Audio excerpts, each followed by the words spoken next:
Good afternoon and welcome to TalkSports. It is our Saturday sports special, and where we, speak with the movers and shakers in sports, the sportsmen, sportswomen, administrators, coaches, just about everyone involved in sports. As indicated, our special guest for today or this weekend is Mr. Ali Debellotte, who is no stranger to sports in Grenada. And Mr. Debellotte will be speaking to us on a number of issues, not just football, because Ali himself is a former national player, I would say, because he played football, played cricket, he played badminton, and he also told me tennis. Probably it's only hockey Ali didn't play, but I guess as much Toro will come on in a while to tell him about why he didn't get involved in hockey, But nevertheless, let's say good afternoon to Mr. Ali Debellotte, as well as my co-host in Toronto, Mr. Rudian Silvan. Good afternoon to you, Ali. Good afternoon to you, Basi, and to your co-host. Yes, Mr. Ali, it's a pleasure to see you. Every time someone come on for the new year, we say Happy New Year to you. So Happy New Year to you and all the best for this year. Certainly it's good to see you again. Yeah, thanks, and same to you. Right. So, Ali, first off, just a little icebreaker. You notice you're wearing the TransUnit T-shirt. Give us a little history about TransUnit. Well, that was a club started basically by guys and girls in school in the mid 70s with all the crisis and school on holiday, or not really holiday, but school not operating. And so we decided to occupy our time by going and play. And then we decided to form this club and name it TransUnit. And as we said, the name came about because in those days, there wasn't electricity. And we were training in Tantine, and you had Key Universal, and they had this big Delco machine on the outside. And searching for a name, all kind of name pop up, and somebody say TransUnit, looking mark on the machine, and the name just stayed. And we went on to play many of the competitions in the South, produce a few national players, including myself and Ray Griffith.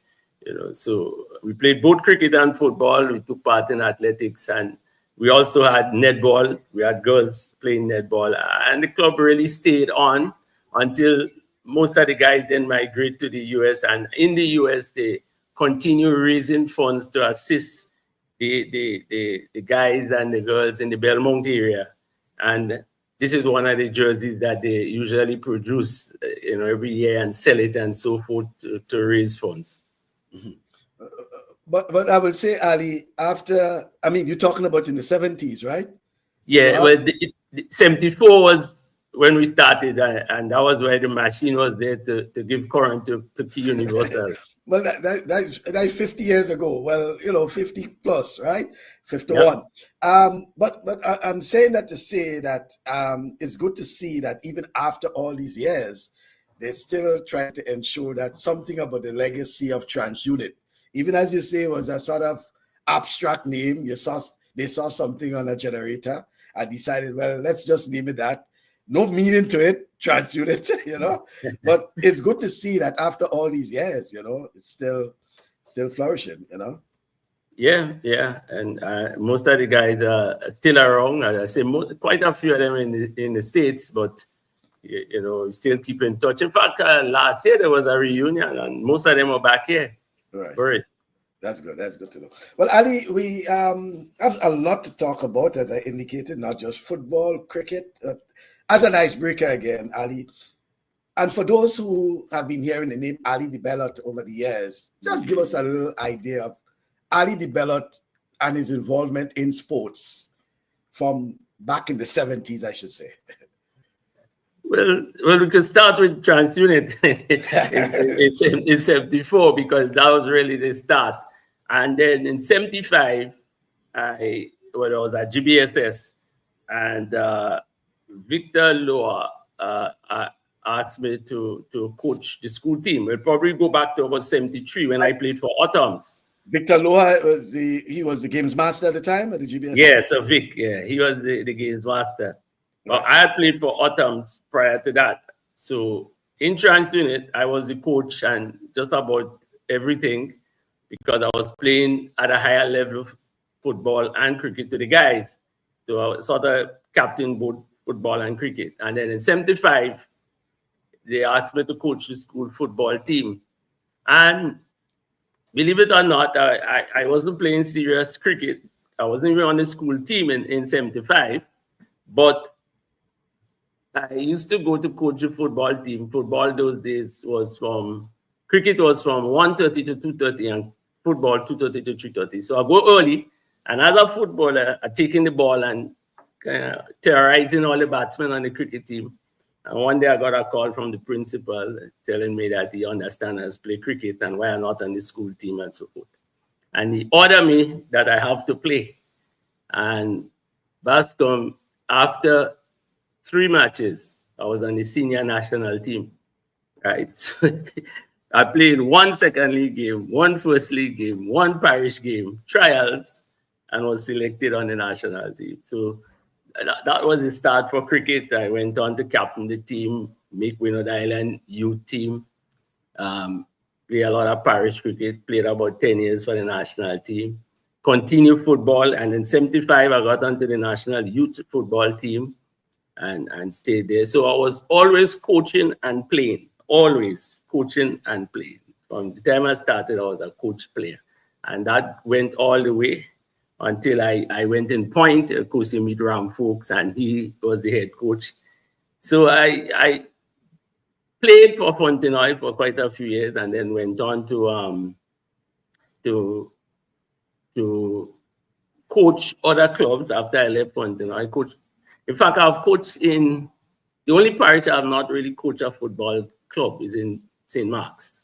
Coaching all the other parishes, Hard Rock, Eagles, North Stars in St. Patrick's, St. John's Sports in Guelph,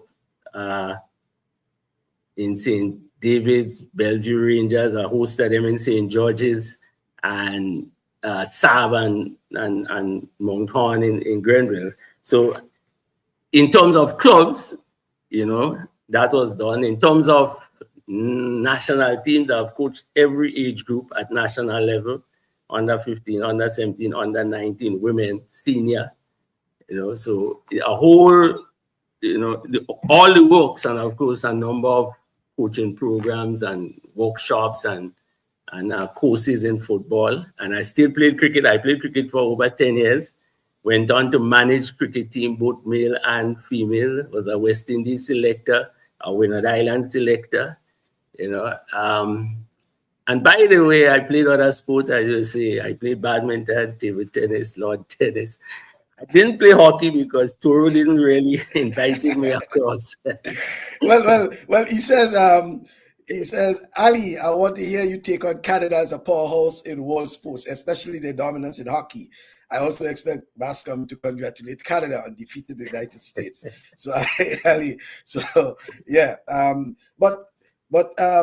But apart, you said tennis meaning lawn tennis and table tennis? Both tennis. Both, right? Both, yeah. I played table tennis and I share a joke with you with Jason Stanislav's Piper, Also does Piper, we played in this small room as a warm-up before you go to the big board, to the outside, the bigger area.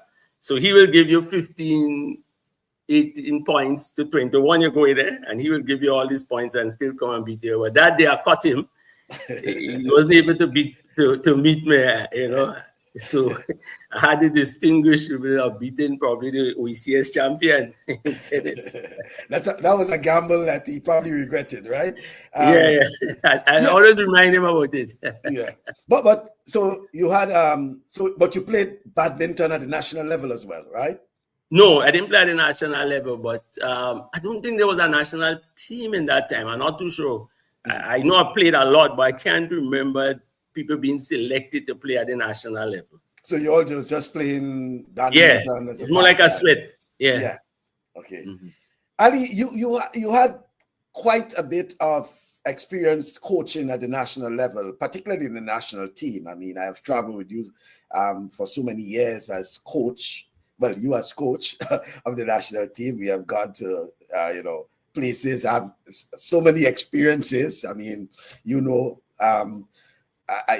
always talk about the UEFA tournament, the first tournament I coach. Yeah. But not just coach, but I think that experience, was it St. Lucia with I believe it was St. Lucia where we had the issue, the fight and all these sort of things. And yes, St. Lucia. Was St. Lucia, right? Yeah, like that. But I mean, for so many years and so many players have gone on. In fact, even one of the persons I think you have coached on the national team, he passed away just, I think it was a week ago. You remember we spoke about him, the UK-based player, right? May his soul rest in peace. But you also... I coached the last two presidents too. Well, yeah, of the Grenada Football Association. Yeah. So quite a bit of experience, Ali. What would you say would have been your biggest moment of coaching at the national level? And let's look at football for now. We could divide it probably in three, right? We could look at school football, where I won over 10 championships and 5 second place in 17 years. We could look at youth football, where we played in Mexico. And again, one of the outstanding players there was St. Jason Stanislaus and Randy Campbell. And that was Grenada unknown playing Mexico and Guatemala. I think Guatemala beat us 2-1 or 3-1. That was, in those days, that was great. And then, of course, the USA. I coached against the USA, where we lost 3-0 in the USA and 3-2 in Grenada, playing with 10 men for most of the game. Yeah. So that was the 3 high points in terms of different competition. Of course, the first UEFA will always remain remembered when you was part of that team, when we went on to win UEFA with a very, very young team. In fact, a number of the stalwarts in football, the Cheney, Joseph, Steve Mark, and so was left off. And as you will know, everybody predicted that we were going to get 10 and 12 and what some big scores and end up winning the tournament. And that was the start of people like the Anthony Modest, Franklin Baptiste, Patty, and these guys, Yeah. So that in itself was a historic moment. Mm-hmm. But of recent, you had a focus on youth development, youth football. I think it was the under 17 or whatever age group. I should know. You're focusing more on the age group. Tell me more about your sojourn. Through that period. Are you still coaching that age group? Are you still doing coaching in the younger group? Well, before I go on to the under 17, which is drama in itself, but we love drama. We love to hear drama, Ali. If you go to GBSS, every Friday was drama. So you go on the stage, like Harold Pai said, he and perform Flying Turkey and these guys. So we would have come through that. But yes, because last year, I assisted the Happy Hill Girls team, and most of them was 13 and 14 year old. So you could say I'm still involved in the youth. But that youth team is something that I don't want to say is a problem, but the whole development of our youth football after what is happening with this team need to be reviewed in a serious way. These guys started at under 15. They played in the first tournament, not even under 14 they played and didn't win a game.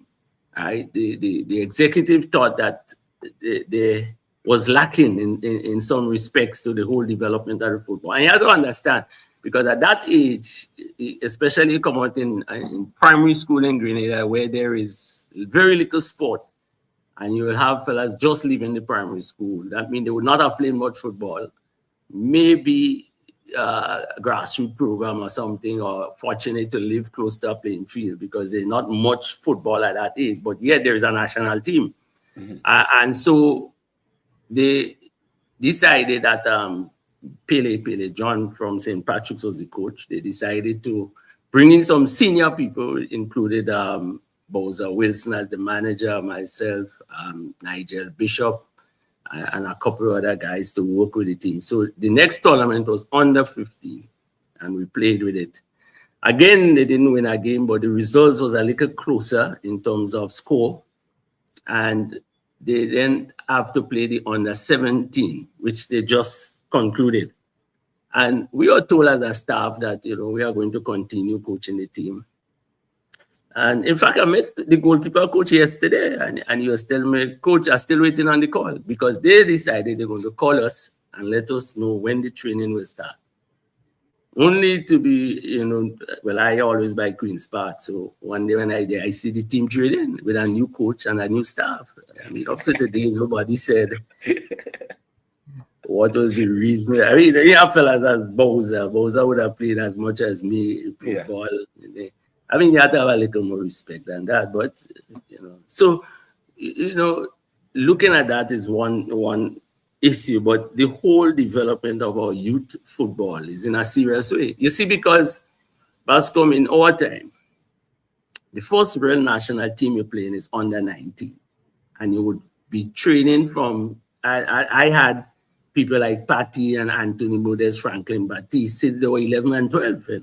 We used to be in the park with them every Saturday morning, So you can't just wait seasonal. You can't, and these guys were better footballers from the time you see them. And yet still you had to work with them nearly every Saturday.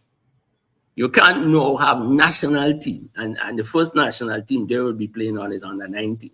Now you're playing at a much earlier time. So the preparation has to be more intense and more scientific, with proper coaches and proper coaching methods and so forth. Otherwise, this team, they have lost now, probably 14 or 15 games. And if something is not done, when it goes up to under 19, and they will go when they go up to under 19, I'm not too sure the results will be much different. And it's literally a whole scenario, a whole problem we have with youth development. And that's why, whether it's female, whether it's male, whether it's cricket, whether it's football, we don't seem to have programs to develop players. We're hoping to catch players somewhere along the line that could play. And I think the executive needs to put a lot more emphasis on the development of players. And because of the fact that you're not seeing top football, you're not playing much football, you're not in an environment. I mean, we look at football, but let me just shift a little cricket. I have not seen nobody in the nets for years practicing cricket. Yet still you hear people playing and so forth. And football, you hardly will see people training. In fact, I go to Tantin still on an evening, and Tantin is filled with athletes. You won't see anybody playing football. So we need to do a lot more to capture the players and work with them to develop them.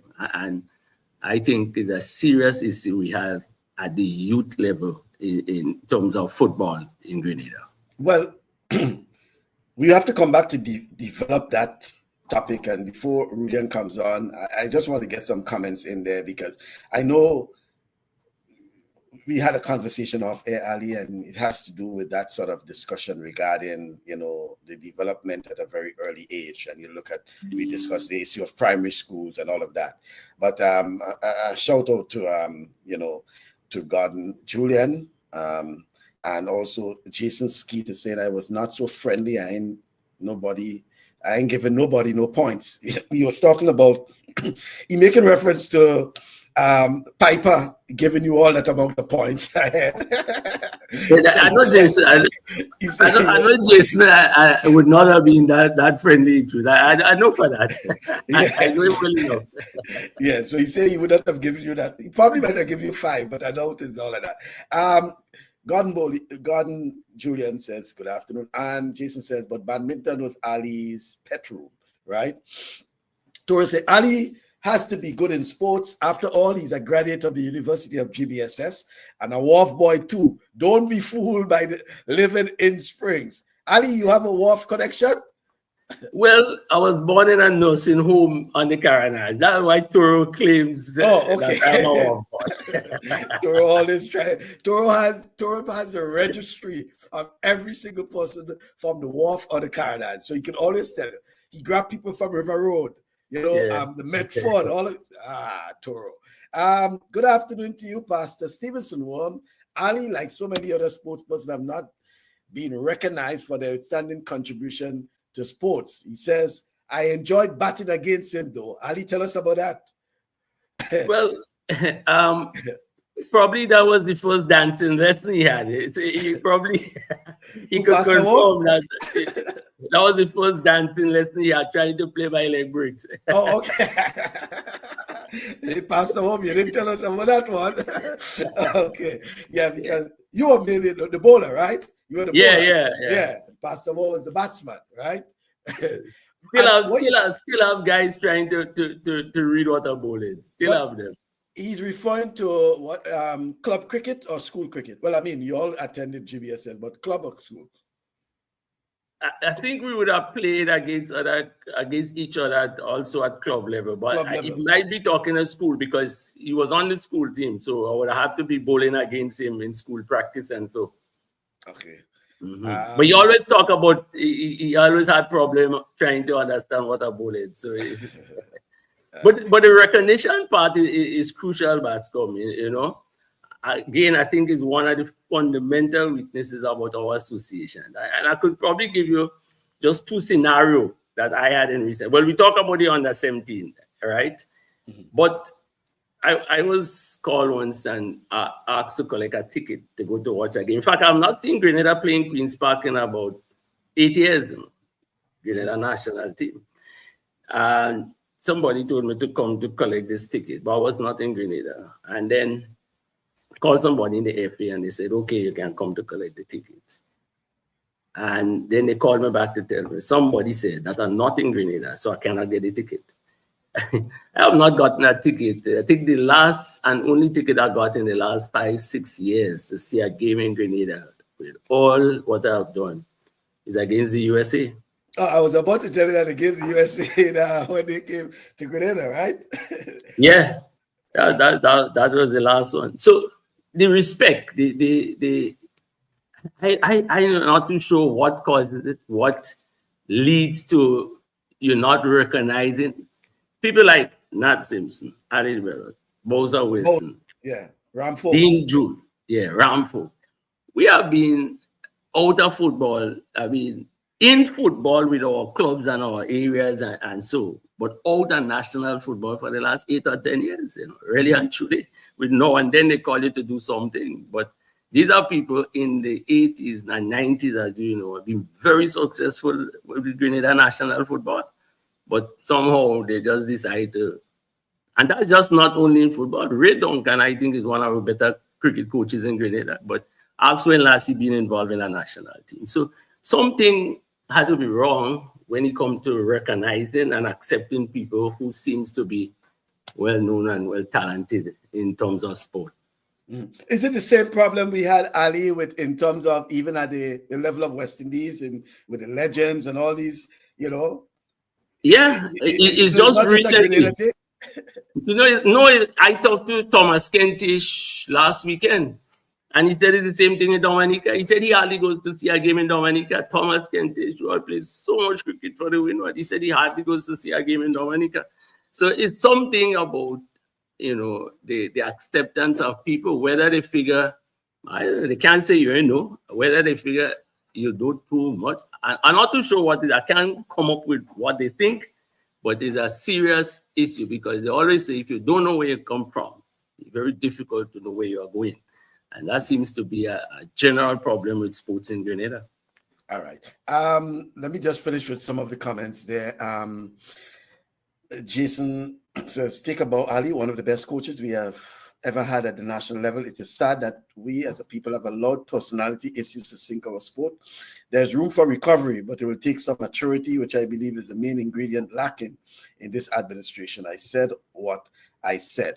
And Martin Alexander, good afternoon to you, Martin. He's saying training once a week is madness.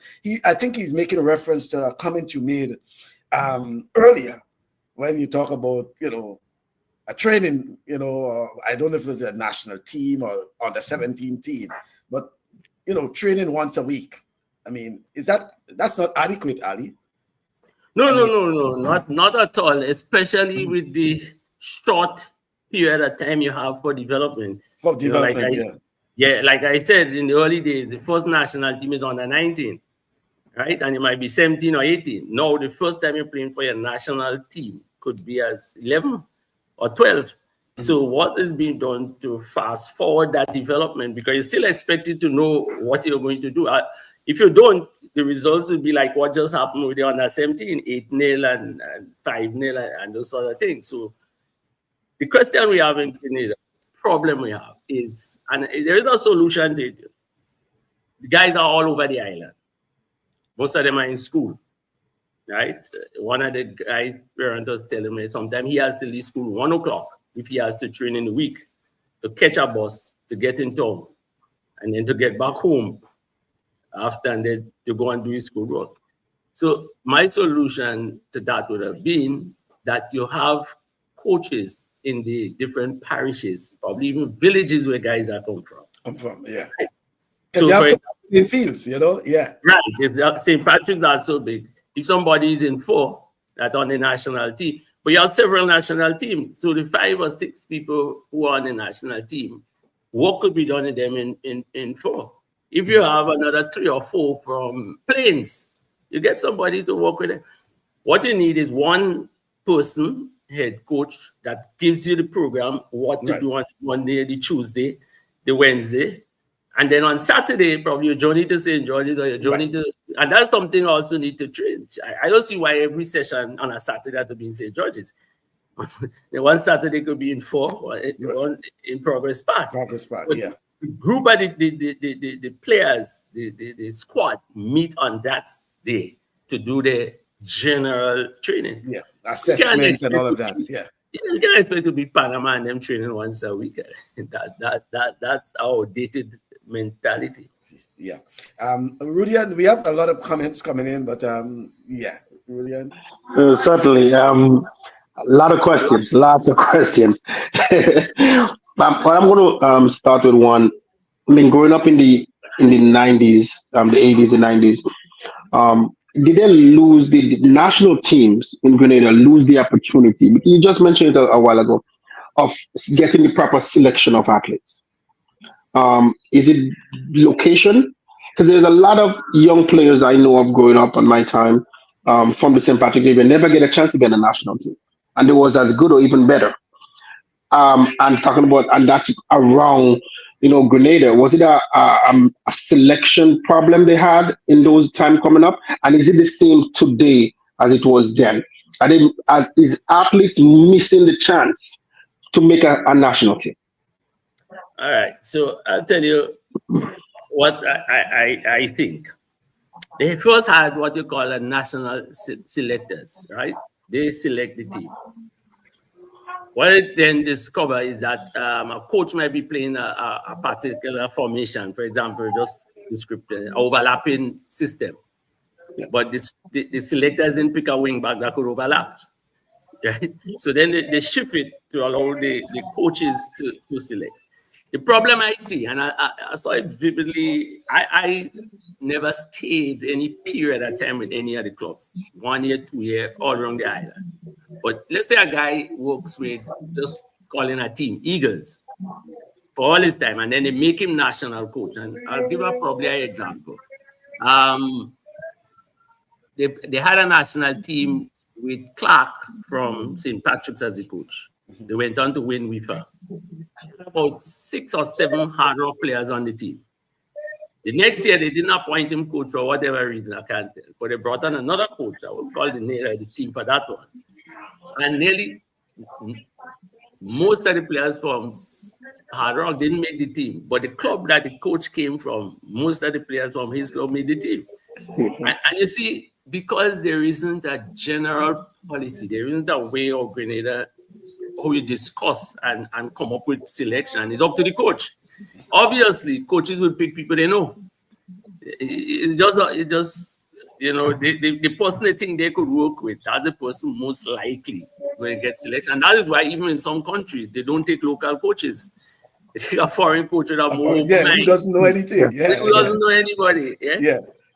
And I think that is precise one, or mightn't be the main reason, but one of the reasons why people tend to get left. In fact, even the last team I had, when I took over the team, people were saying, Ali, boy, if you look around, you could pick a completely new team than the men that was on the team. So, yes, I think selection, there isn't a, Grenada doesn't believe in stats, right? We don't have a methodology of picking. So you can't say, boy, I ain't pick John because in the last 10 games, he scored 2 goals. He had 14 bad passes. All his shots was over the bar. Yes, sir.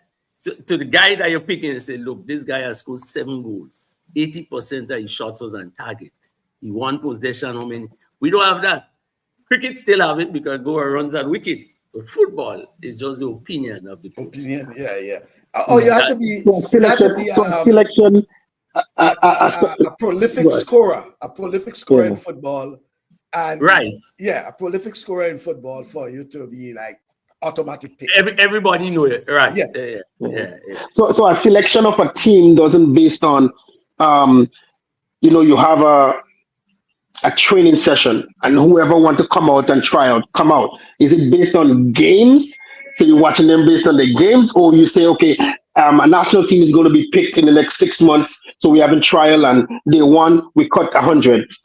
Because based on what skill you put out there for them to pass. Listen, we playing the game and a man could be right in front of the goal, the ball coming down, he score. And he could do that 5 times. Then we say he's a top scorer, but he didn't really do anything. There was no skill from him. There was no anything from him. He's just in the right place at the right time. Now you're going to say, well, he's smart because he's in the right place. But in terms of a skill aspect, is there a training process like that? Like out here, they have it. And yes, we're comparing apples and oranges in a sense, right? But they have that out here where hockey or basketball, you have kids coming from everywhere, and then you make the cut. You don't. You come. Those type of thing. It's something like that should be in place, or the method is sort of different. No, most of the teams though they have under 17 or under 19 trials, and teams send players, and the coaches watch. The coach with his staff, they sit down and they identify. Yeah. The problem you have with that, again, it probably is not enough is seen in a player. And I can tell you, probably with my experience around the island at primary school, secondary school, national team, a guy coming from the country for trials in St. George's is at disadvantage mentally. Travel, he know nobody. He has changed person to the environment, especially at the early age. Yeah. These are serious, and you had to. Randy Campbell and I are extremely good friends.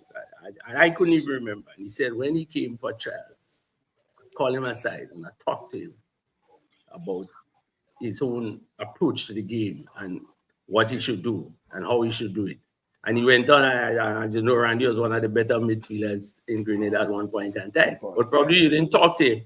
You just stay on the side in a corner. The under 17 that just left. I didn't go and watch the trials. I didn't go and watch the training. But somebody wrote it. For me, the best goalkeeper didn't go. He's a guy from Carriacou. But that guy is a very, very shy guy. I don't know if he's coming from Carriacou or what. He's very, very shy in training. So you have to know more than a trials to decide whether to pick that guy or not. You have to know more than that. And I think it's not only he, but a lot of other footballers. And that is why when you go to the country, somebody might make the team and somebody will see and say, oh, this man make the team and John didn't make it. John 10 times better than the man. But on the day of trials or training, he just didn't show up. Sure. And so I think, especially in tournaments where you have on a 17 tournament, the coaches should be selected and go and watch all the matches before the trials or the training take place. You should have a overall thing, not just seeing a guy coming first time or trials. Trials is like the exam, eh? You have trials that can't pass the exam, you know. So trials is something like that. So we have you need to see more of them than just one day, just for a few hours. Let me. Toro says an additional problem seems to be lack of personal training. When you get to team coaching, you, the player, are supposed to possess certain basic like balance, hop, skip, and jump, and mechanics of bowling, batting, kicking, and dribbling. Ali, and I want to come back to that there because that ties into what we were talking about, the development at an early age. Let's say good afternoon to Camillus Alexander. Another, what's his leg break? Leg spinner. Leg spinner. Camillus will be one of I don't know, boy. But he is a coach now in Atlanta. He's coaching, professional coaching. Yeah. Camillus, that's very good. That's very good. Yeah. He has he will be on our program sometime in the future, but Camillus is a professional. I think he was after all, if I'm mistaken. Yes, he's after all. You know, he gave me his history of how he made national team and blah blah and things like that. So he was never able to make the Windwards Cementis place because of Raul. Right, Raul was ahead of him. He had to be better than Raul, So he always was like Raul. And that was a difficult thing. Yes, that was a difficult thing, So Raul hampered his development. Nah, kidding. Because you had to be better than Raul, and I mean, Raul was the best. I was very fortunate. There was not a leg spinner wrong in my time. In your time, right? Yeah. Chenny Joseph, watching with an eagle eye. Good afternoon and hello to all, including Ali. That's eagle eye is something else, eh? Chenny, good afternoon. Martin says the under 15 has a championship this year and they have not started training as yet. So I know what Ali is speaking about. Ali, again, that is something we'll have to talk about. Roger Duncan, like Ali from All About, at one time used to think he was Grenville. Ali, he was from Grenville. And Bascom asked Ali who was the main left arm pacer at Fontenoy in St. George's Cricket League. Now Chenny is trying to throw himself into the fray, right? I know that. No, I'm asking. Ali, answer. Well, sometimes you want somebody to do something different. It doesn't mean they're good, eh? Hey, Chenny. Bascom, I have a joke for you. Chenny will know too. I think he might have played. I'm not too sure. I think he played win ball for point. We used to open bat with Ambrose Phillip. Yeah? And those days he had leg by, and we're going in St. Andrews to play cricket. When the score was 21, we had about 19 leg bys. Ambrose kicking all them ball away from the wicket, Instead of using his foot, but he's the open bats and runs on the board. He doesn't make him a good open batsman, but runs on the board. So, Chenny did try bowling fast once. I never know why he stopped, but he was one of the prospective left arm seamers that we had, but so many other guys, he didn't really continue he break his promise at that early age. I suspect you would have been more into football. But Ali, if I may ask you that, Michael. So I mean, you are there, not here. Would you like to see more clubs having more teams, grassroots teams coming up, under 15? Under 19 and so forth? Should every club has one, or I mean, like I said, I'm waiting to hear the parish council coming in. Should it be tying with the new parish council when they come in to have those teams within the parishes? Ali, so let's tie that in with all that we have been referencing regarding right. Well, and I want to start with it. I'll go to the parish council, but I think team needs a development program from youth football. Maybe we have too many clubs. Maybe because before a guy not selected, he move on to somebody and so. But the teams, and that's why probably our Paradise is so strong, right? you have the grassroots, you have all the age groups, and so it's easy to come back down to some. Including women too, right, right? yeah. Yeah, it's easy to come back down to get somebody who you're working with already than going and look for somebody to join your team. Yes, but I think because of the fast speed of age groups now, or the amount at the bottom, the first year I played for Grenada national team at under 19, there wasn't a coach. Roy St. John was the manager, and he said, play 4-2-4, and he go out and beat Vinci and Lucia. No, that can happen, right? And that's under 19. But even further down, I think one of our weaknesses is that we still take Tom and Harry to work with the grassroots program or we youth team. We just call a fella and we say, go with the youth team. Yeah? No training, no one good player might emerge, but no direction, no progression in it. So yes, we need the different levels. All good clubs have it. We need the different levels, but we need now proper coaching.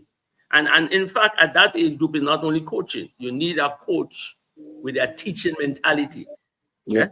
He has to tell you every aspect. If, for example, passing have 10 key points. The coach can't just come and tell you, pass the ball to the inside of your foot. Man, pass the ball now, man. You pass. No, he has to give you the 10 key points as time progresses so you could master passing. Okay. If we ain't doing that thing, Ali, so therefore, the point remains that we start coaching at a very late stage.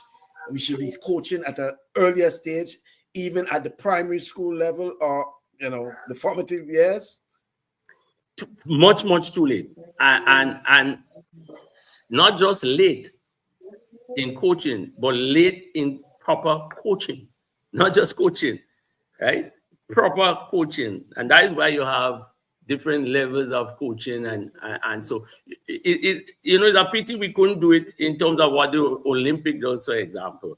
In the Olympics, for example, you have to be a certain level coach to go with an athlete to the Olympics. I think in football, probably if we had something like that, we'll see a lot better progression with our footballers. And I'm not just talking football, football, cricket, sports in general. Sports in general, yeah. In terms of the development, you believe that we should get more of coaching at the primary school level, whether it's football, whether it's basketball, whatever sporting discipline. Well, we have a serious problem in Grenada with that at the primary school level. Right? The primary school, they have 2 exams. The last 2 years in primary school is 2 exams that a lot of emphasis is placed on, and very little opportunity is given to the students in those 2 years, which is probably 9 and 10 or 10 and 11, to play sport. Because once you go to the school, they have to prepare for this exam. So there's little or no coaching or preparation or training or games being played at the primary school level. So your first year is in secondary school. In fact, one of the guys a couple of years ago, 4 or 5 years ago, at 14, he came down 13 for Grenadian trials. 13 years. He has from Grenada, Grenadian trials, but he has never played a cricket match. And he had trials for Winwood. So, and that is because he didn't play in primary school. So something has to be done really to get some work at the sport level at the primary school or the very first year in secondary. So as it is now in Grenada, the only thing that primary schools are really exposed to some extent competitively is track and field. Yeah, and that because the school make money from it. There's nothing else. It's not anything to do with proper training or development. School made some money from it, so they're glad to have a big sports meet. But you go watch the sports, and you see sometimes one child running 10 events. But Ali, I grew up where we constantly active, basketball, cricket, football. We're constantly active in doing this stuff. No, and I'm not in Grenada, so I'm just going based on, St. Patrick's well, the Four Recreation Ground very well. Now, the Four Recreation Ground is now only for football and athletics. So you're talking about the people from that area now don't have no place to play cricket anymore. So cricket get lost from the young people. And so then we're creating, that gap now, trying to say why there is, the cricket is not as good, or why this, because we don't have anything for them anymore.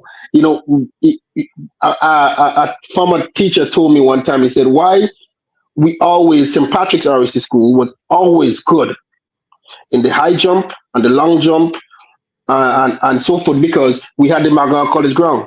So from Mali to Sotels, nobody can beat us in the parish, because we get to go on the field, we're doing high jump, we're jumping in the sand, we're doing all this stuff, so we're constantly practicing. Other places don't have that. So when you remove some things, like this is the heart of Sotels, there's no cricket. Now, the only place I was told to play cricket now is in Plains. Yeah. So it's really hard for the young to get that going. But that whole field thing in four is a very unfortunate thing. I try to find out a lot more about it and that what happened there. In fact, they nearly couldn't even have athletics. It's a last minute thing they changed, and now we're able to have athletics. Yeah, so it's a serious thing. But and in due respect to football, which I put mostly played, cricket now is what really has money and a lot more money for a Caribbean person than football. So it's sad to see where you see hardly any cricket is being played. I mean, most of the West Indian cricketers know a millionaires. Yeah. And even the women now becoming, he's getting up there. In fact, one of my assistant coaches in the past, he told me that a night football coach, he told me he buy a bat for his daughter, and he's a football coach. Some comments there. Roger said, which sport Ali did not play or coach? That list might hockey. be shorter. Hockey. We said it, hockey. And Bascom, we talk about athletics because, of course, in my last year, I won the 60, they won the 2 in GBS sports. So which sport? Which sport? In those days, very little, very little. And it's not hard to coach. If you get the opportunity, you're coaching it. Oro says,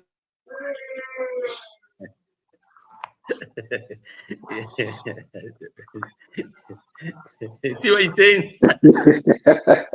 They're pretty in street after his name.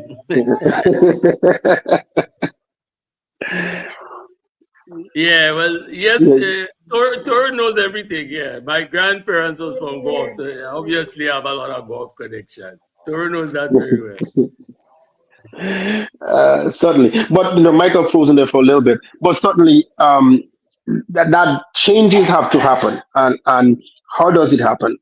And how fast? Because we are losing our generation, and then we want to put it on with the technology. It's not the technology. It's because there's no programs for them. There's no field for them to go through. And if they have those things, they would have done it. Well, all over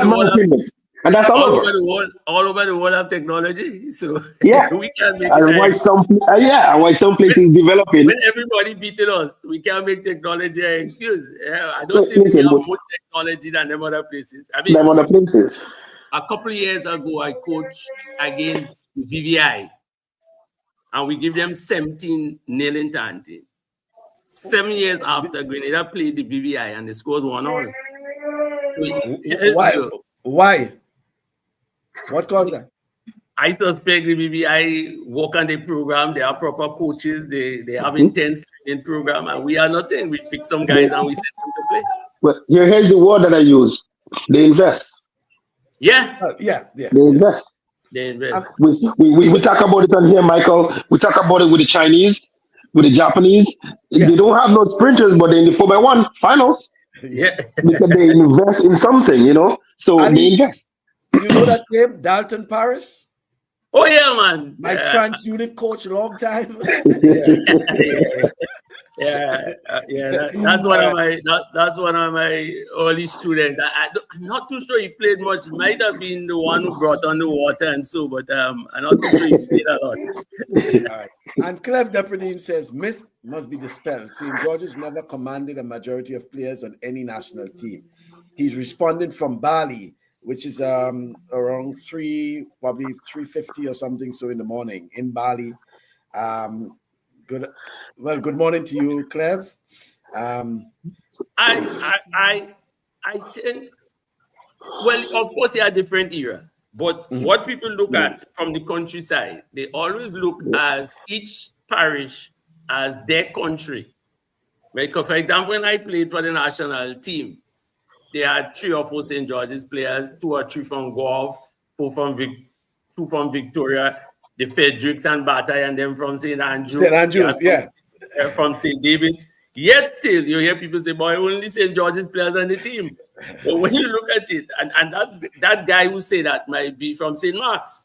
When he looking at the fellas from Guelph, you had Duncan and Alexis from Guelph. You had this one from St. Patrick's, you had from St. David. So I will agree with him that at no time there is this great majority of only St. George's players on the national team. I have never really seen it.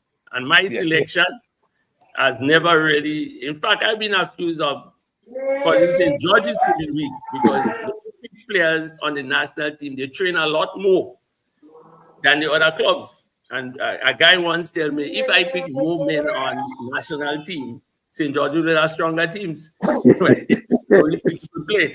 So, yeah, I agree with that thing. But let's just talk about the sports council. Yeah?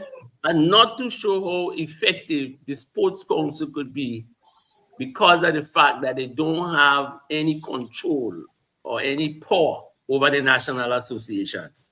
So they could only work within the community or within a parish and help to develop. But again, you have to be careful that it doesn't cross-trade with the Cricket Association tournament or the football tournament, which is national. So I'm not too sure what their role is, but it mightn't be that easy for them to get in charge or get in sports.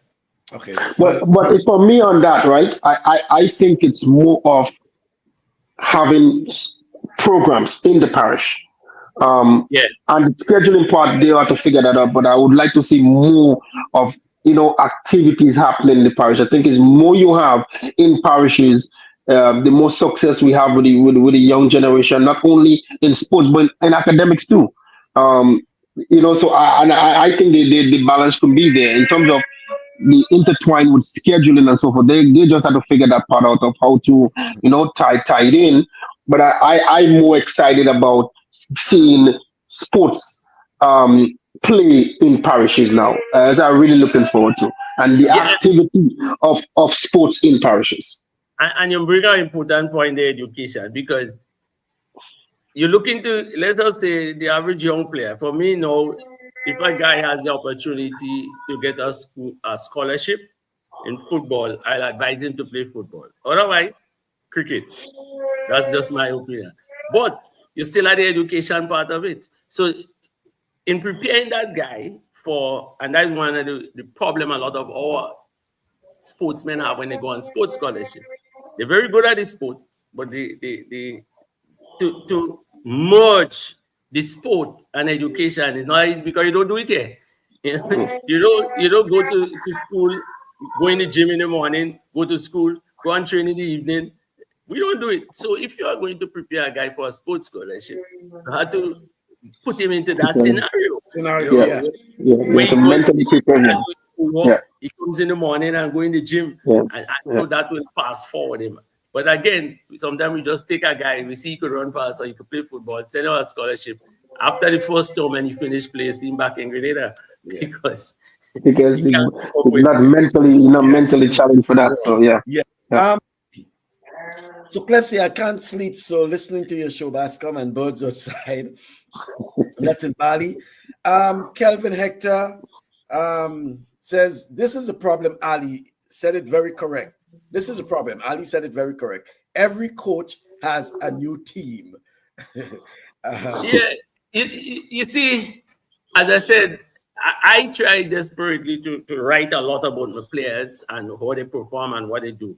So, easy to look at players. And I could go in the car now and come out about. In fact, for the season, I have written on all the teams how they play, every single team. Just going and watch them, how they play, and what they're doing right, what they're doing wrong. I just have it in my book. No, the thing about, as I said, with the coaches, when a coach gets a team, because he's a club coach, he obviously will go to more people on his side.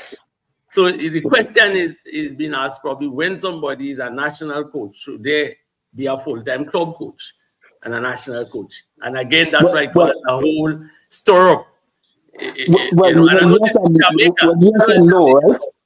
Jamaica now going for the foreign coach, but the club, the national coaches people who used to coach Jamaican national team, all of them coaching clubs. Yeah. Yep. Whitmore and all these guys back to their club. Right? Because if you take them out of the club system to make them national coach, you don't produce good players. You don't produce good players. Yeah. But they should have a selection. Let me use American football, for example. I'll use my favorite team, my Dallas Cowboys. The coach don't say who you go out and get. Managers does that. And the man going to come and say, hey, this is the team. Can you coach this team? And I think that's what it should be. A coach should just be a coach. Any team you get and you want to be part of a national team should say, here is your team, coach them. If you don't want to because you don't like the selection, then you just leave. So there should be a selection except the coach from being a part of it. But it depends, because I mean, in that case, that scenario you use, Rudian, it means that quote unquote manager, as they will call it, they have some expertise in selection, right? Yeah. They have to have some expertise and not just as a manager. Because when we say manager of a team, in most cases, Ali, well, you know the manager of is it logistics? Logistics. Yeah, right? Logistics. Logistics. In the UK, the manager is actually the coach, right? The coach. Yes, true. But he has people coaching the team, eh? Yeah, well, He still has people coaching the team, you know. Coaching the team. That the coach only comes in, the manager of the team, that the one you're hearing is in charge of the team he's playing for. He comes in once a week. You watch them in a practice game or something, and the coach tell the coach what he wanted, and then next time you see him is for the match. You know? For the match, the match. The jacket and whatever it is, The coach is everything. The coach is to get the water and get the refreshment. But there certainly should be a selection team for every sport, from netball, volleyball, basketball. There should be a selection committee who's selecting, some sporting organizations. Some sports have it. National selection, right? Track and field, for example, will have this. West Indies cricket. West Indies cricket, and not just a selection, but known. Sometimes know. Well, they know who are the selectors. Because the same thing. Because that selection team could also go to the games, so they can also see those players. That's what they should do. So when you come with a team, a coach coming in, I'm not saying a coach shouldn't have an impact. A coach may say, okay, you get to pick 2 players. Depends on who it is. You give them that opportunity as well, but then they shouldn't be coming in and want to, sort of bring in who they want to bring in that sense. Look at, for example, West Indies cricket, as we used to say. When West Indies play in a home series, the selectors are actually at the matches. They go once it's home, you will find the selectors at the matches.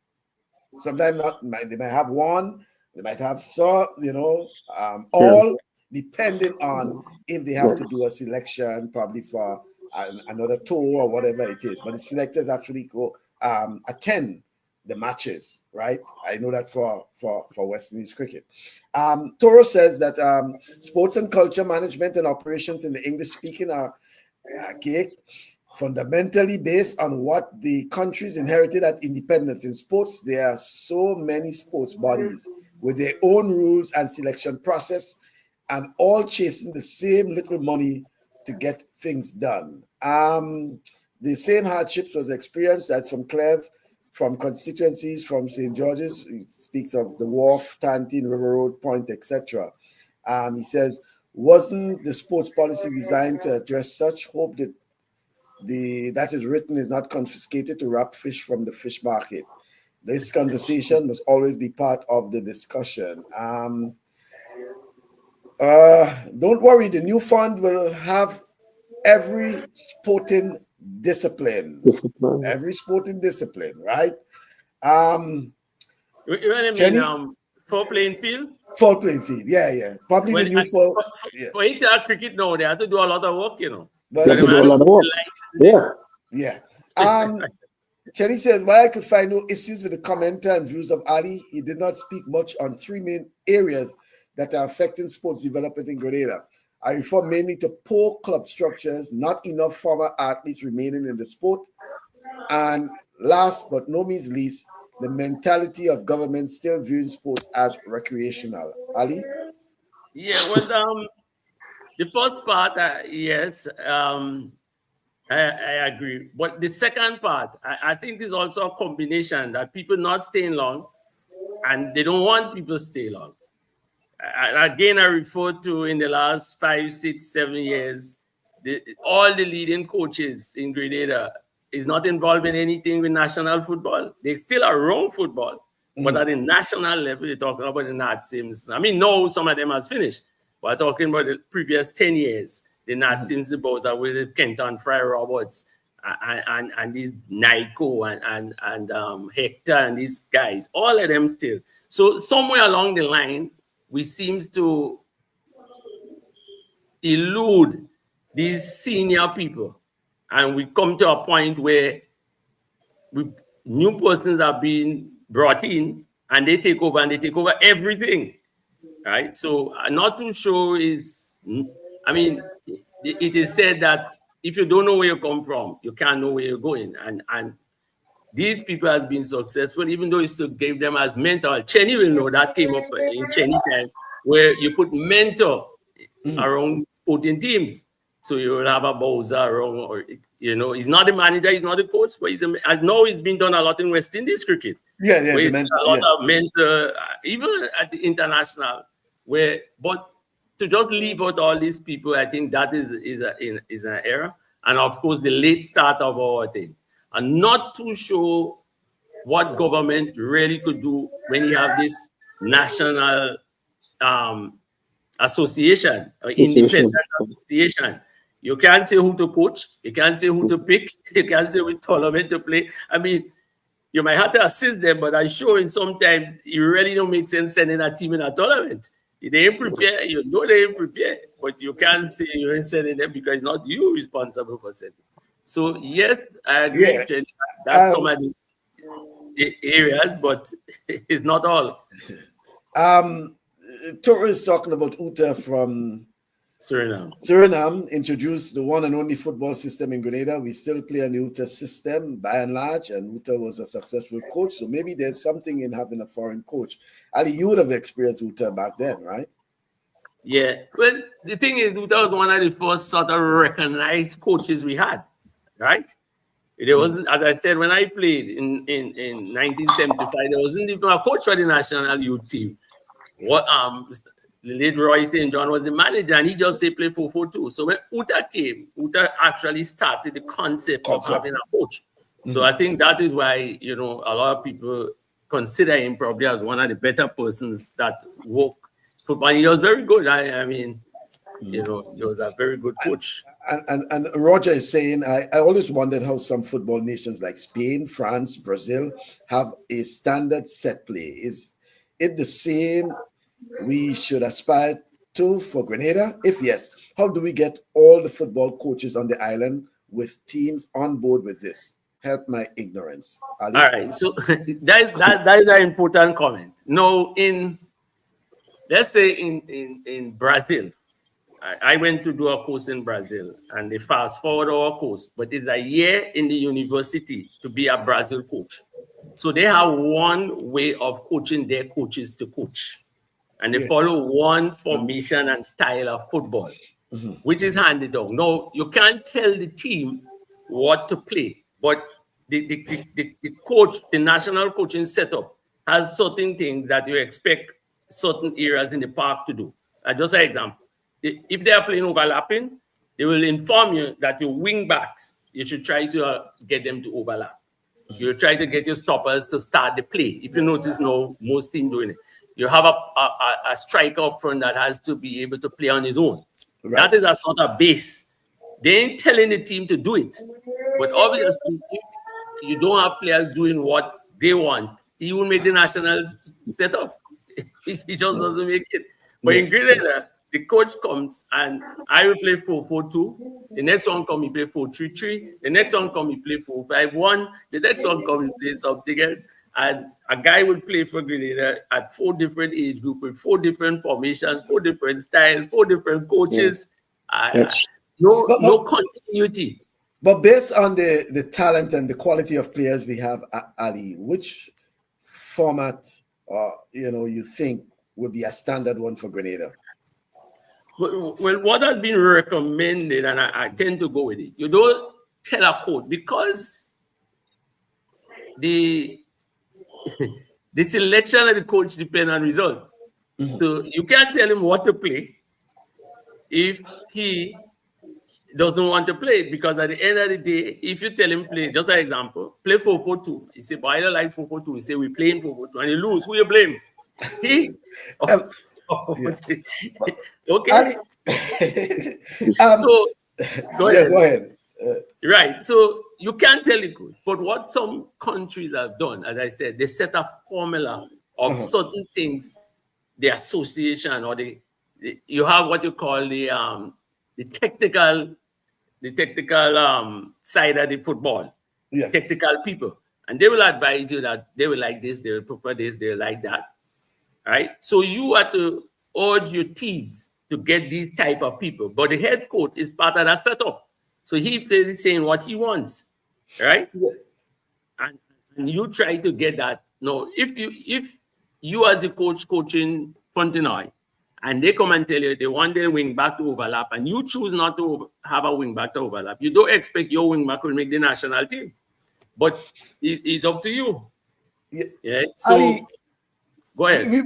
We tend to put a lot of blame on the coaches, football, cricket, just name it, the sporting discipline, and less on the participants themselves. And we notice that, and I mean, I have that experience where, and it's probably because they start coaching at a very late stage, so some of them don't understand the fundamentals. So let me give you that example. You were the coach.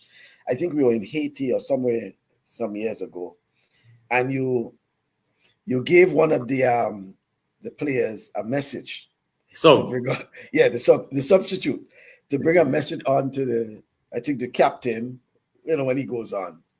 So you're the coach. You're telling the substitute, tell blah, blah, blah, whatever it is. He went on and he told him something completely different, right? And I think it's, during the discussion and thing after, it's because he does not understand the concept of football to that level. So do you see that as a problem we have, Ali, where we have footballers, even at the national level, who don't even understand some of the basic concepts of football? So it's hard to even communicate with them. I think probably most of the sport, you see, because if you look at just football, let's say the technical aspect, you have the technical, you have the theoretical and the practical, you have the tactical, the theoretical, right? And so a player, a good player will be kind of familiar with all the aspects of it. And that's why you notice, sometimes you see a coach not playing a player. He can't fit in a system. When you tell him do this, do that, when the ball there, he can't do that. You put him on and you say, run to the goal. But he didn't learn to do this and do that with his club, right? Because his coach didn't coach him that. And so that is why probably the other countries so far ahead of us. When you sit down and you listen to a player, He's like a coach. He knows everything. Here, the player just knows to play. Even though you send him and you say, go and teach that guy how to pass the ball. He could pass the ball, but he can't teach the guy to pass the ball because he don't know the fundamentals of passing the ball, but he could pass the ball. Most of the other countries, that player who could pass the ball will know the fundamentals of the game, of passing the ball. Yeah. And that is one of the weaknesses we have, whether it's batting, bowling, kicking, running. Yeah. Yeah. I was about to say the same thing. Because it happened in that too. In relay, somebody figure why this person is leading off and they are the fastest on the team because they cannot receive a baton. No matter what you do. So sometimes we on the outside don't understand why is the fastest runner leading off? Because he cannot receive a baton. He cannot receive, so he can only hand off. He can only hand off. But you see that a lot in cricket. You know, whether to take a single in the last ball and put the batsman to the thing, and he decide he taking the single and he gone down and he gets 6 ball and he score a run. And it's just the concept of the game at that time, knowing what to do. And we don't teach football here to our players. You know, we just let them play. And that is why a lot of our players, when they just leave, can be a good coach. He himself knows to play, but he doesn't know how to coach, right? And it's something, you know, in sport. No, in the West Indies team, I understand. No, you have literally theoretical work going on.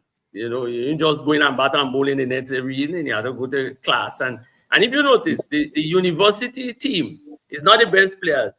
But if you follow them, you understand probably they know more cricket than most of their team. And that's because of the academic background, you know. In the sport. Ali, before we go, we have to touch on the 2024-25 GFA season. It has concluded. Congratulations to Paradise. You know, they could have sit out probably the last 2 games and still probably won the competition, I believe. And congratulations also to St. David's FC, I think. St. David's FC and North Stars. And North Stars being promoted to the Premier League. You know, North Stars back up again. Again. North Stars is a mixture. It's a mixture of North Stars and Eagles. Listen, and it's been this way for years. Sorry, Michael, but it's been this way for years. I mean, growing up, North Stars, Eagles, one is up, one is down, and both of them is up. Sometimes it's But and you know, North Stars, you know, they used to Premier League high, you know, Premier League football and all of that, you know. But St. David's FC, I don't know, last St. David's have been involved with Premier League to be exact, Ali. The last time I coached St. David's twice, Bellevue, and funny, both times they came second and wasn't promoted, right? And they have talented players, but I think this St. David's team is a mixture of St. David's. As you know, they know this team is St. David's, but you also have Bellevue Rangers, and there was always been this division. So in a small place as St. David's, you have Bellevue Rangers have a set, St. David's FC have a set. I think now most of the better players play with St. David's FC, but there's not much of a Bellevue Rangers. And they've also have outside players. I know a few guys on Grenada and St. David's that played for them in the Wargiti. I'm not too sure what the team is in the league. But last year, they was on the verge. I think they lost the last 2 games. That's why they wasn't promoted last year. They was right up there. So it's a team that plays okay. Yeah. But overall, Ali, the season, I mean, you have seen some of the games. This season, disappointing. I'll tell you why. The standard of football really left to be. I mean, you haven't seen a game with much excitement or talent, even though some of the games are close. But the overall season, in terms of knowing when you have a game, you turn up to a match and you heard that this match was postponed. But don't talk about late start. I mean, as if they have absolutely no regard for time. You see the referee there, you see the both teams there, and you're looking at your watch 10, 15 minutes and the game doesn't start. In fact, 2 games ended in dispute because there were no light in terms of thing. They end up in penalty kick and they couldn't see. They put the match for another time and all kind of confusion until they had to abandon the game. So I think that aspect, the refereeing in this football, GFA need to get the referees that are serious. If you have 4 referees that can referee Premier League, let them referee. But this concept would see that guys that doesn't understand a clue about the game officiating. You're only lucky you have a lot of badge, like in Toro days.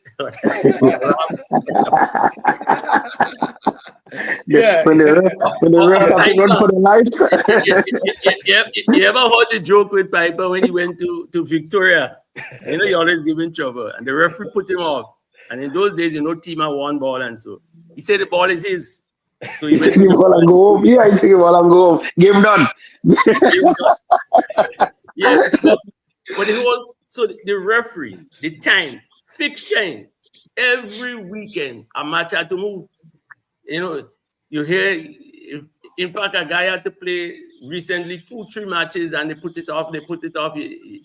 And in Grenada now, when you put off a match, it's a serious thing. You can't put off a match today for 2 days, because a lot of the guys do construction. They ask for the day off. They get a day off. And then you put the match for 2 days. They can't get no day off again. You short up people.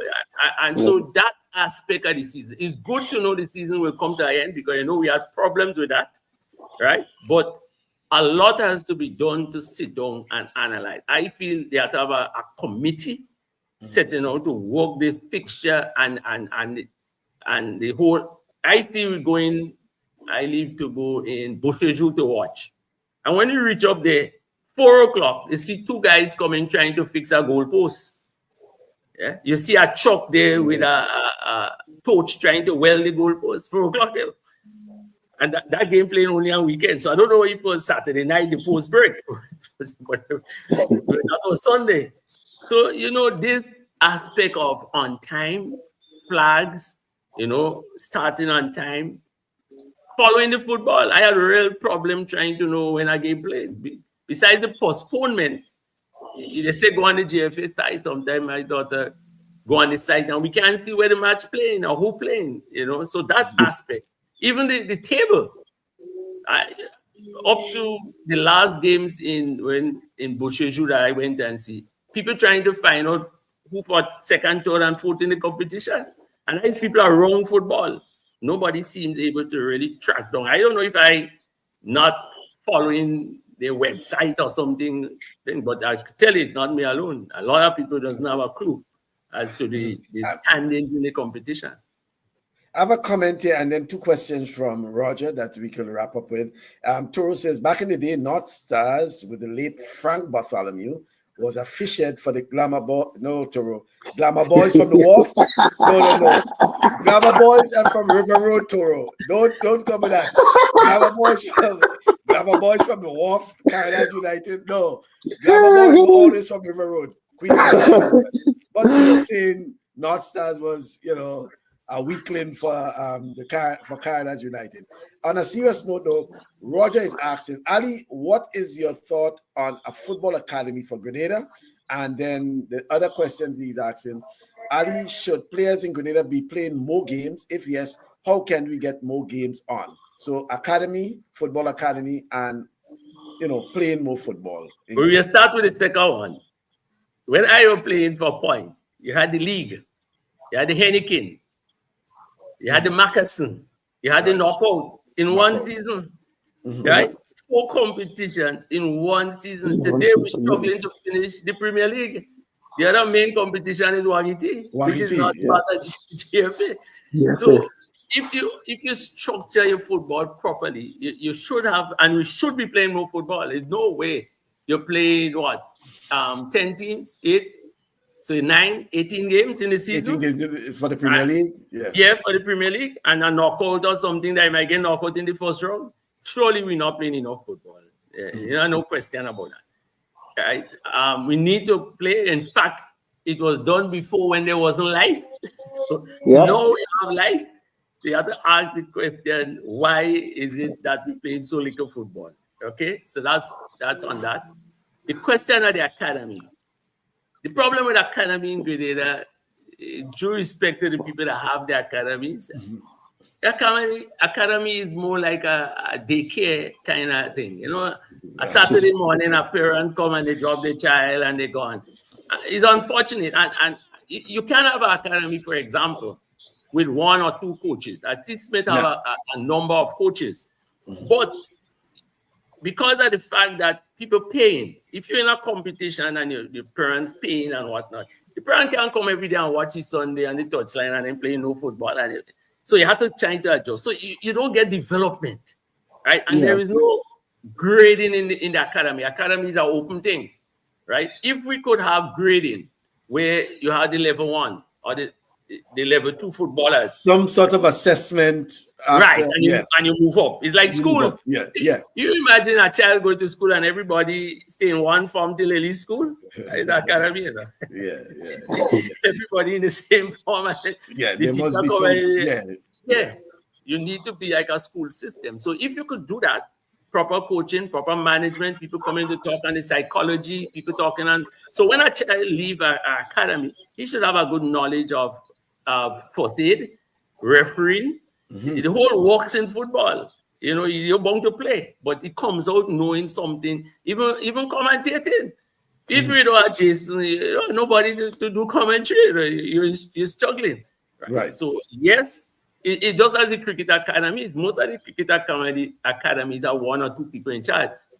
But you have spin bowling, you have pace bowling, you have attacking batting, you have wicket keeping. So who doing all these things with the students? And I think, yes, academy, but we need to have different levels so a child could graduate knowing all the aspects of the game. Can I add another question in there with that? Should some of the former national team in majority of sports, including the national team, do a lot more counseling with the young people, even if it's in elementary school, going in and talking to them? Because a young man, a man like Franklin Baptiste, a lot of youths in St. Patrick's in the Stutters area don't know he was a national player. And not only that too, he was a captain as well, right? A lot of people don't know. A lot of the young people don't know that. So should there be more of that? Not with everybody, because some of the former players, the way they behave on the outside, it's hard to tell them, hey, come talk to my child. So you got to look at those more disciplined with themselves in terms of how they grow up. As a role model. Yeah. So should that be? Would you like to see that? I would, but would you? Well, Chenny, just coming to the NI time, came up with that concept of a mentor, as we spoke about it already, right? Where you have a mentor for the club, and he could be somebody that goes forward, not just to the club, but as you say, goes to school. But something about the Grenada Football Association, and due respect to them over there, they don't want senior and old people around them. No, they don't want... Not old, let me say experience. Experience or knowledgeable. Somebody you're calling yourself old. I want to say that because, but they don't want you, Ascom. They don't want you. We've been on a train the trainers program with the senior coaches, and they just phase us out with us, letting us know. And when we do take, you have about 5 young coaches and the trainers program, and all the senior coaches out. We didn't even know how we go out. We didn't even know how they get rid of us. It's difficult. But your question is what we need, because everything needs, because of the speed of life and the age we're staying at, everything needs to be fast forward. We can't just go and wait, to learn that and to learn. Somebody has to come and teach you at a very early age and get you to understand it quickly, and you move on, right? We sitting down still and wait. And we hope that this person gets to that level, and no, it ain't gonna work. That's why we're just ranking what? Just coming over here ranking when our era 118, Yeah. What we rank now? 170. 170 something. Ulrich Schoon is saying, give Coach Rennie some praise as the coach of St. David's FC.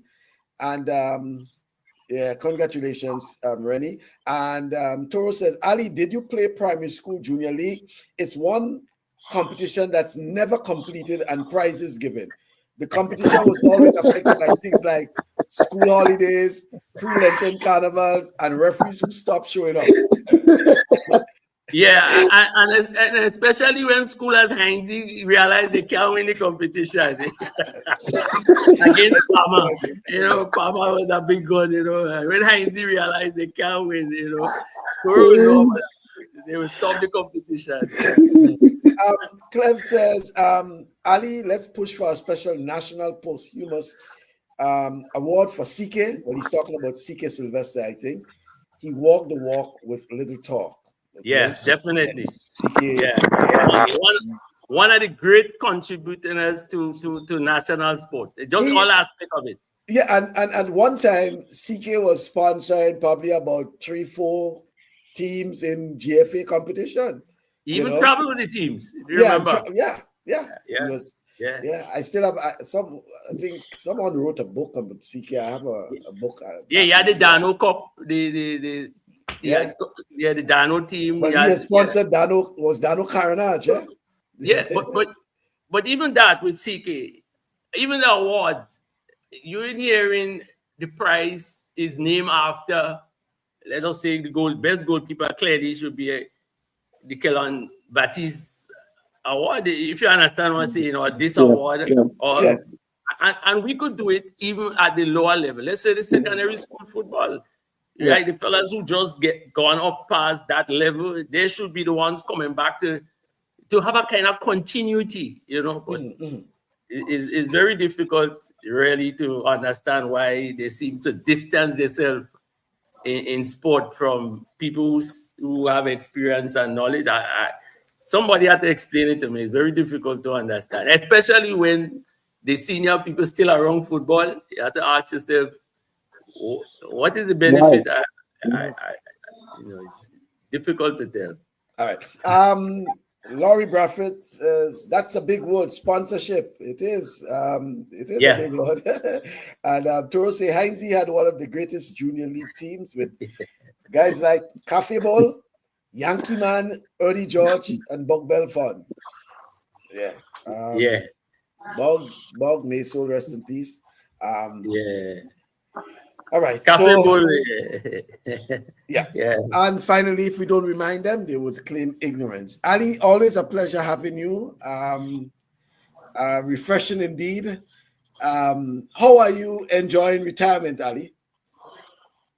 Yeah, well, I wish I could get something that I could put in the system to get rid of this football concept. I sit on home. I find I'm going too much to watch.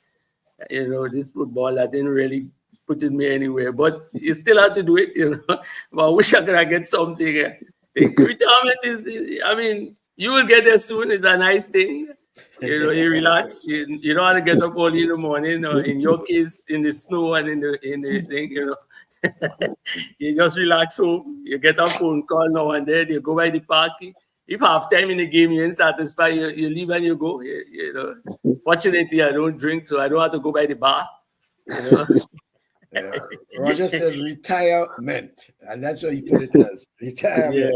But it is nice. It is nice when, and I will be having my own award ceremony. Bascom, I might invite you because I will get to go out. 50 years. 50 years as a national sports personality, 50 years from independence, 1974. Yeah. Oh, really? Yeah. I played for Grenada in 1975, both cricket and football, and this is 50 years as a national. So I will have my own award ceremony. I think they will give me. You ready to answer that question before you go? Oh, Toro is my real partner. I just had to be on his side. All right. Well, I know. Ali, but it's interesting, I coach Carnage, Oh, okay. I coach Carnage. Why it is, and I looked at that hockey game where the USA and Canada, and the first 9 seconds of that game, Ali, they had 3 fights, right? But I'm saying that in that these days I'm seeing a lot of videos, social media videos on fighting in football. Referees, they're attacking referees, and all sort of thing. And particularly in Asia, I think is in those places like Indonesia, these sort of far places. And I know there was a time we had a lot of violence in football in Grenada. But you have been around football for a while, and you have been going around, especially this season.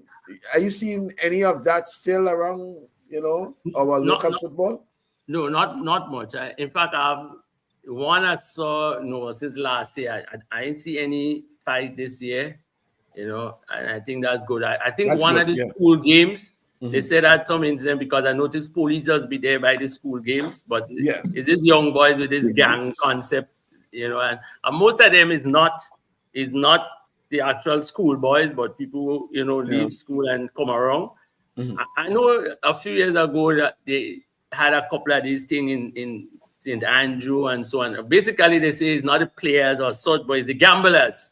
Right. When they bet on a side go win and they realize the side losing, they create a fighting scenario so the match can't finish, so they won't lose the money. Really?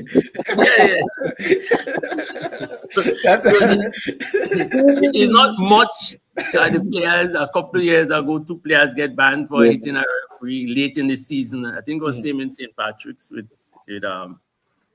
Gov and somebody. But I have not seen any fight this year. I've not seen. I see fellas size up and make things, but All right then.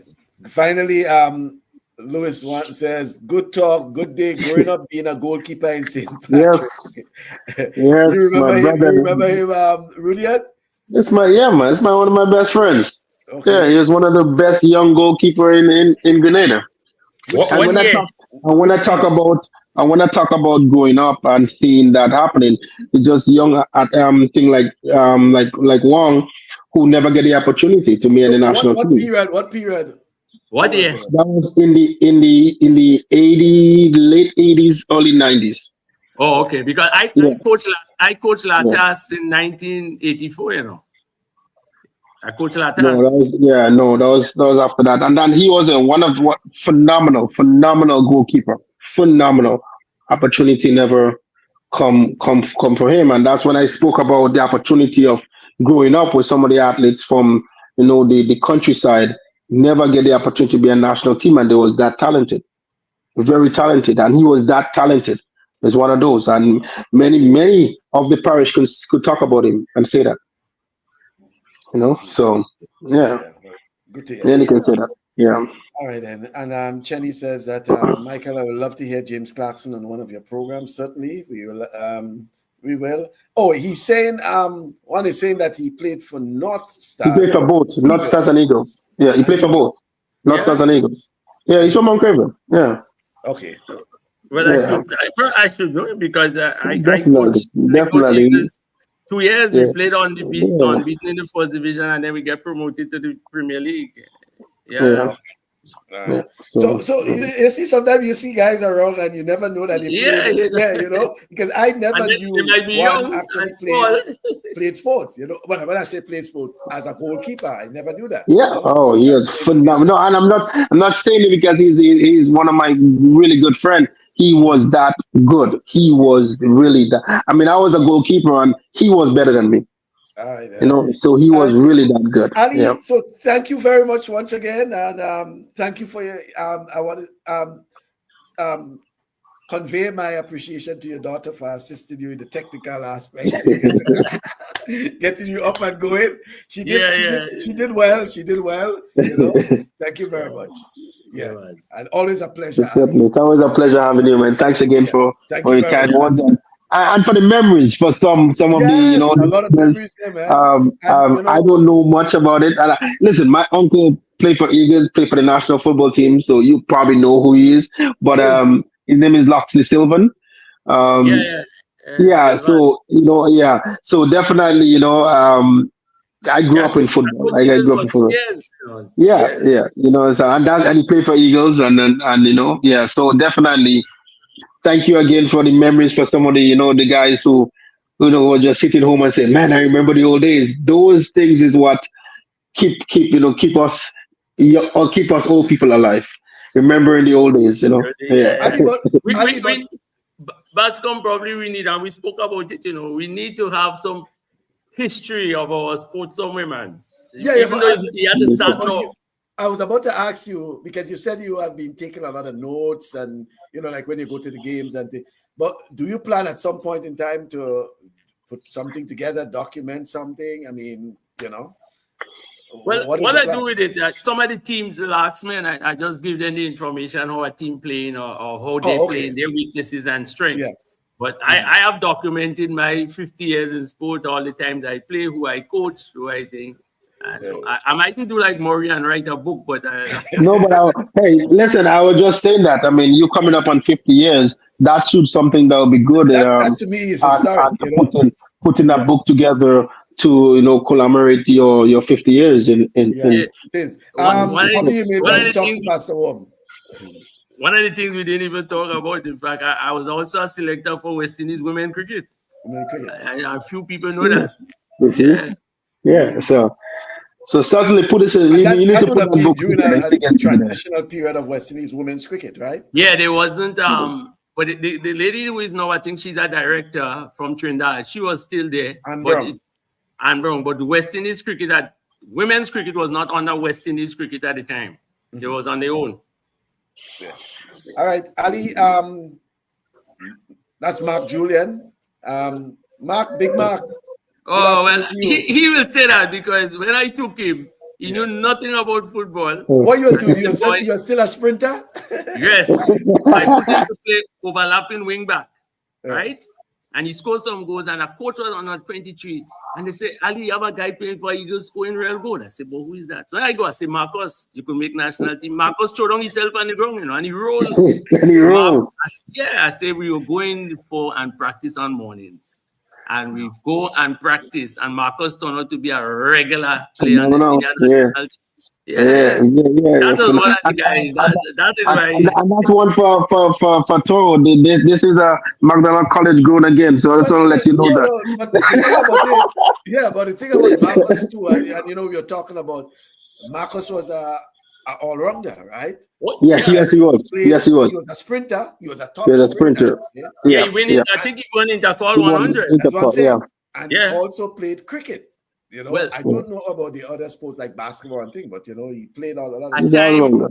A time a Trinidadian came here, and he said that he saw Marcus hit a 6 in under 15, under 16 cricket in Trinidad.